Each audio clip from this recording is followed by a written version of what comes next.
Please be seated. And will you pray with me?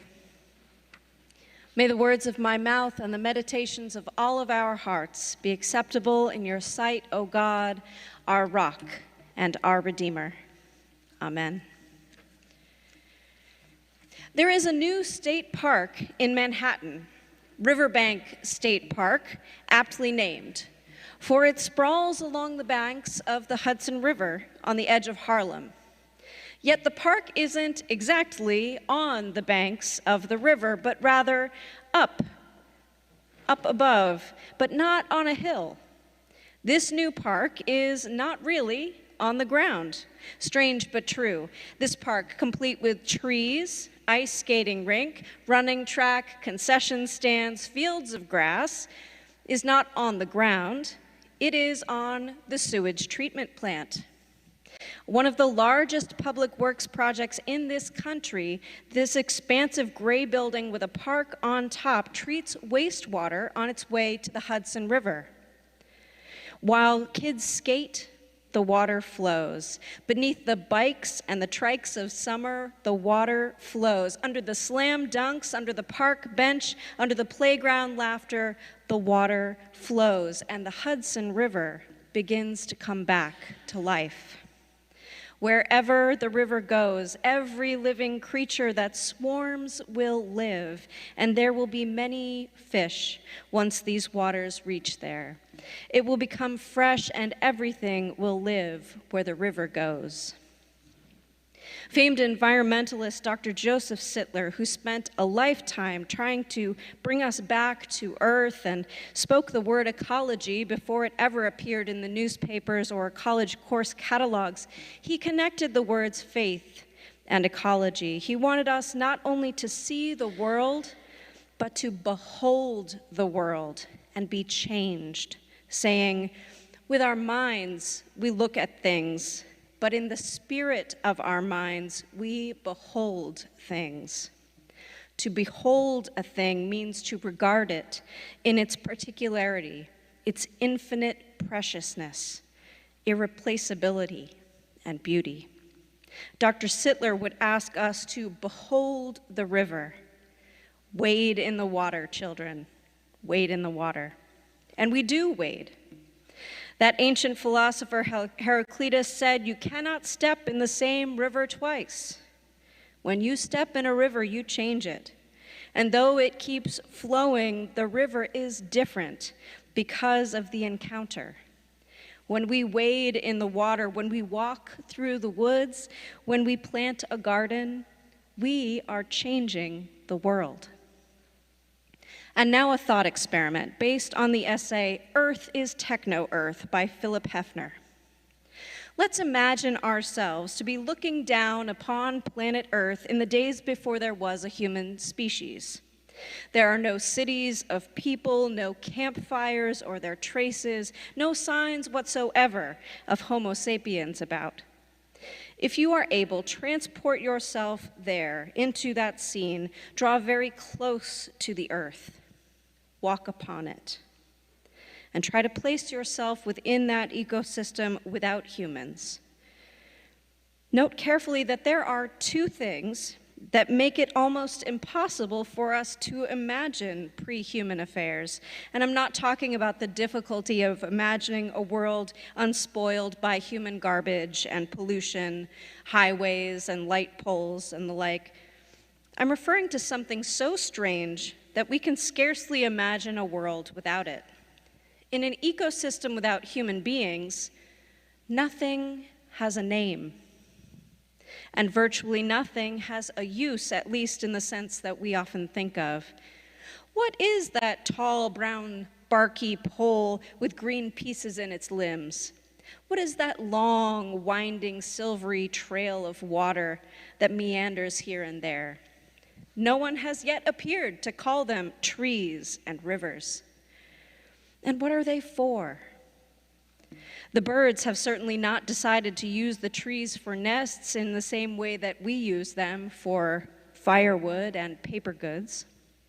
And consider that considerable amount of brown mineral stuff that runs in veins under the Earth's crust.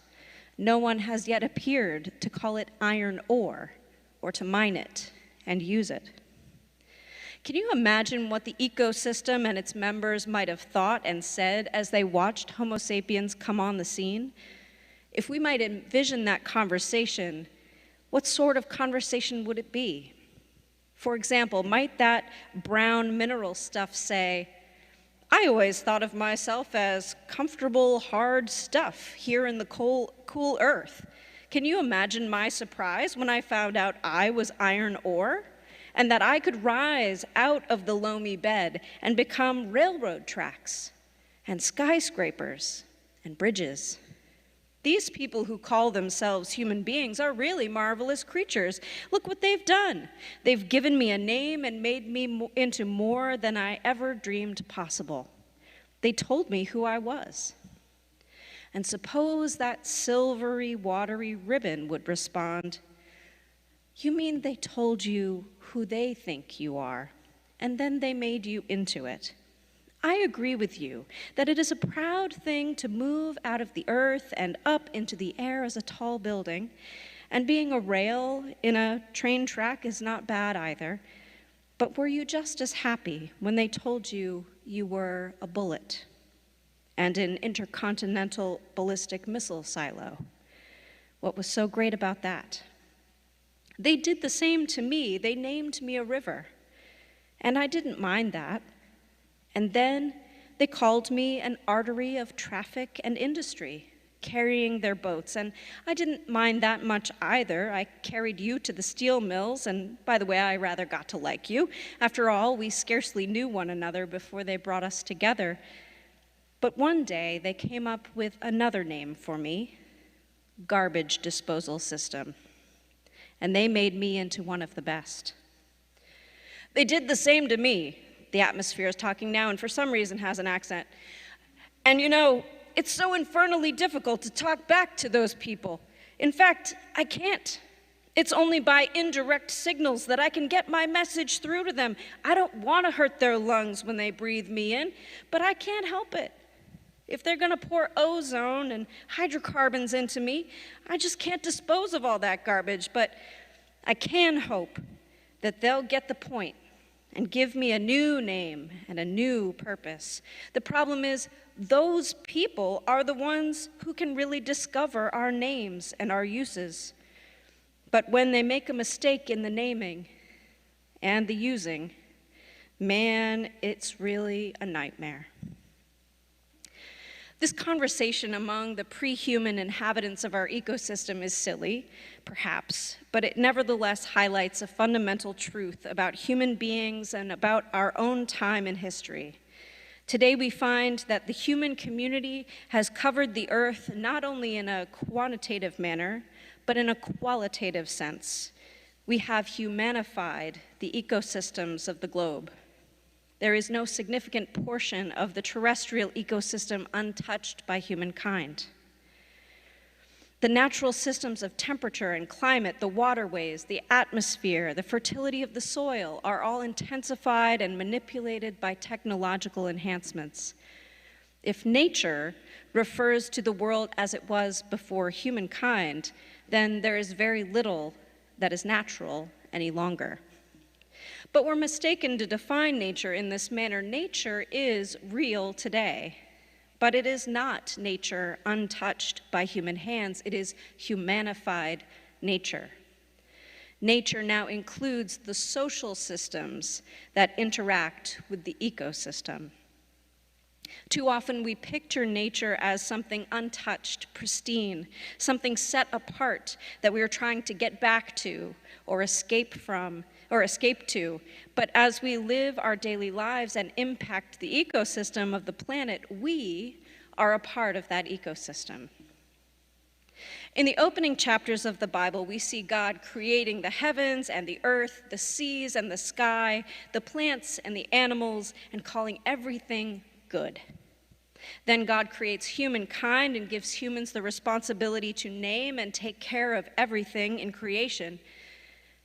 And we don't always get everything right. It seems humans got a bit power crazy, and instead of doing what was best for creation as a whole, some people started trying to make themselves better than everyone and everything else.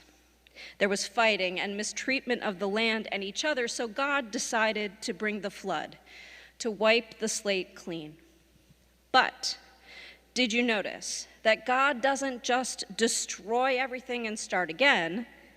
God didn't say, let's take these humans out of the picture and get back to how things were before they showed up.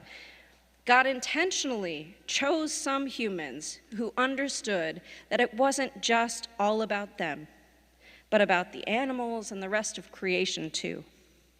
And when the waters finally receded and they were able to get out of that ark, Noah said a prayer of thanksgiving, and God created a covenant with Noah.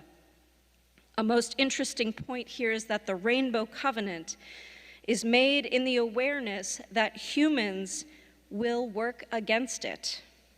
God knew people were still going to put themselves first, and yet God has made a commitment to the earth and all its living things. What might this mean? It is not, first of all, that God will punish us if we work against the earth and its inhabitants. Rather, that when we do, God is on the other side, working on behalf of the earth. It is so appropriate that Earth Day should come during Eastertide.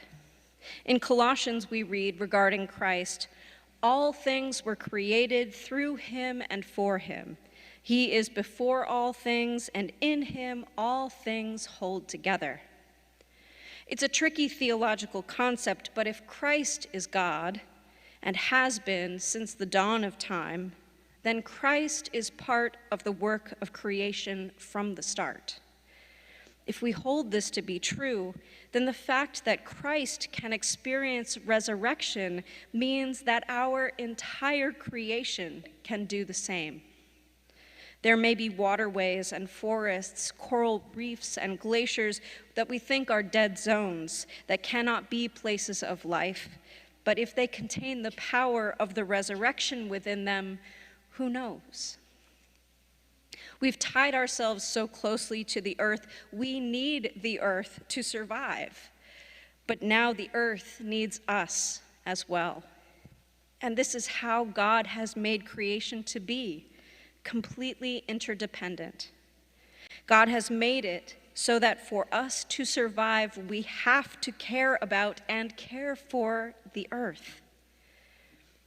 We need the earth, and the earth needs us as well, just like we need God, and God needs us as well. God has made a covenant with the earth and its living things.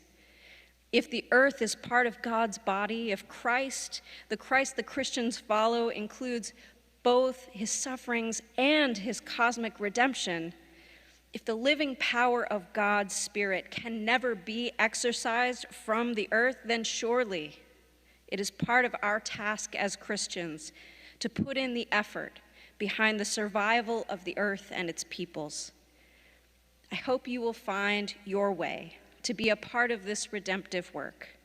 I hope you will find your patch of dirt in which to nourish life. I pray that each of you will become a part of the resurrection of all creation. Amen.